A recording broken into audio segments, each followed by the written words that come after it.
Yes, bana, mambo vipi mwana michezo? Tunafahamu siku ya leo ni siku kubwa ya kihistoria kwenye soka la Tanzania ambapo zinakwenda kukutana timu mbili zenye ubora wa hali ya juu. Young Africans dhidi ya Azam Football Club. Kocha Pedro Gonzalez, upande kuna kocha Flora Ibenge. Ubora aliyokuwa nao akiwa na kocha Azam FC Pedro, performance ya Young Africans hadi hivi sasa ikiwa ni timu pekee ambayo haijapoteza mchezo wowote kwenye NBC Premier League hadi hivi sasa. Lakini tunafahamu kuna timu bila kubebwa haishindi na kuna timu bila urozi au vitendo vya imani za kishirikina hawezi kupata matokeo.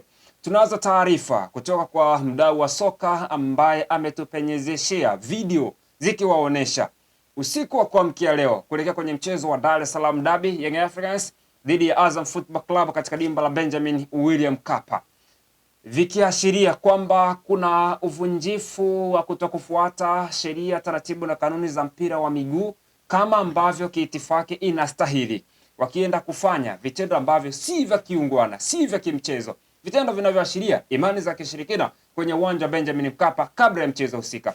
Naomba kwanza kupitia kwa kile ambacho amekizungumza Jemedali Saidi bin Kazumali Mtipa baada ya kushuhudia hivyo vitu. Anasema tunaruhusu ujinga Tanzania na tunaumiza wachezaji.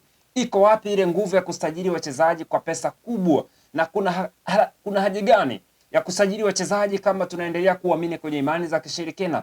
Basi kwetu Tanzania usajili ni mbwembwe, na mimi naweza nikasema kana kwamba Tanzania tuna vitu ambavyo havifai kwenye mpira wa miguu.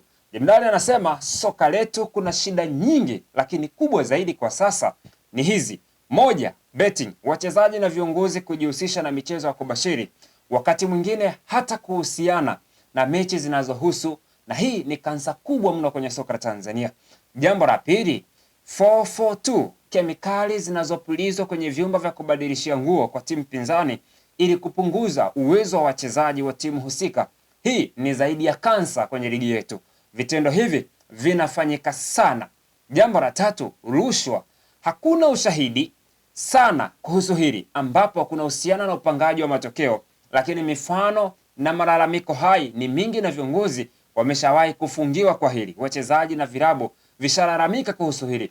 Mfano wa mwisho ni Singida Black Stars. Majuzi wametoka kumfungia mlinda mlango wao kwa kuhusiana na upangaji wa matokeo kiwanjani, kana kwamba baadaye wakaja wakamfungulia kwamba wamejiridhisha hakuhusika, lakini ni kitu ambacho kinaendelea. Lakini pia kuna hii ya 442 ya kwenye kupulizia kemikali. Kuna watu walitoa picha Zanzibar kwenye dabi ya Kariakoo wakilalamika. Benjamin Mkapa pia watu huwa watumii sometimes kwenye mechi za dabi kwenye changing rooms. Tunasema hii imeshakuwa ni tatizo sugu sana. Kuna baadhi ya virabu vinahisi hakuna kushinda kama hawajapulizia kemikali wachezaji wa timu pinzani vyumbani kwao kupunguza nguvu zao. Ajabu hakuna ambaye hajui juu ya hili, kuanzia viongozi wa virabu, wanachama, mamlaka, wachezaji mpaka mashabiki. Lakini ajabu tunaona ni sawa tu, na tukishinda tunashangilia ushindi huo kwa furaha kubwa na kejeli kama tumerogwa vile. Hakuna haja ya kushangilia iwapo umetumia mbinu ambazo sio sahihi za kimchezo. Virabu vinafanya usajili wa gharama kubwa sana wa wachezaji na benchi la ufundi, wanalipa mishahara mikubwa, wanatoa huduma nzuri za malazi, usafiri, lakini ili timu ishinde lazima upulizie kemikali vyumba vya wapinzani, iwapunguzie nguvu, utafute namna ya kuhonga players na maofisa wa mechi, upate upendeleo, kisha unakuja kutamba mtandaoni na kusifia wachezaji wako una timu nzuri na umefanya usajili mzuri. We mwehwe, tukuokotee mawe tukupige. Leo kuna mechi ya taifa Azam dhidi ya Young Africans. Tayari kuna watu wamedakwa na picha zinaonyesha walikuwa wanatafuta namna ya kupulizia kemikali vyumbani ili wawazoofishe wapinzani. Kuna timu haitoingia vyumbani.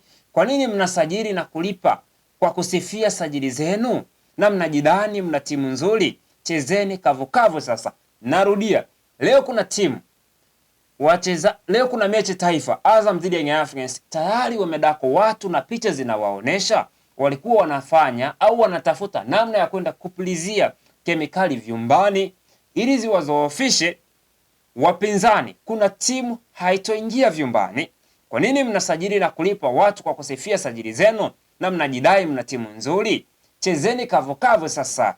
TASMA, chama cha madaktari michezoni, kazi yenu ni nini?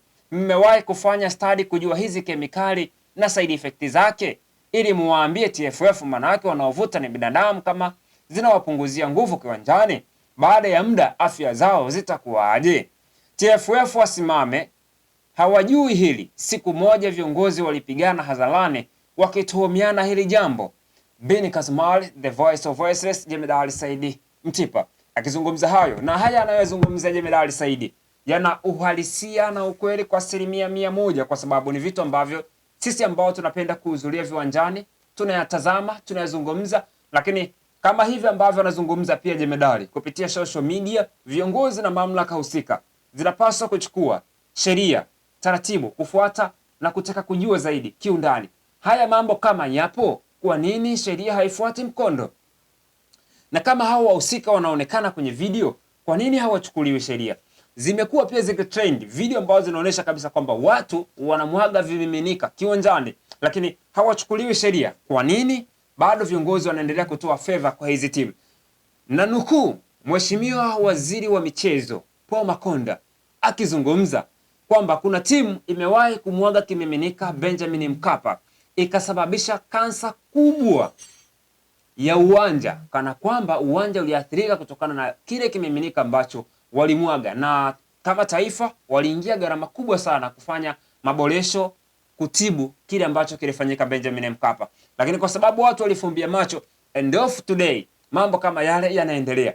Hili ni tatizo ambalo tunapaswa kulikemea kwa kuungana, pasipo kujali wewe ni shabiki wa timu gani, wewe ni shabiki wa timu gani.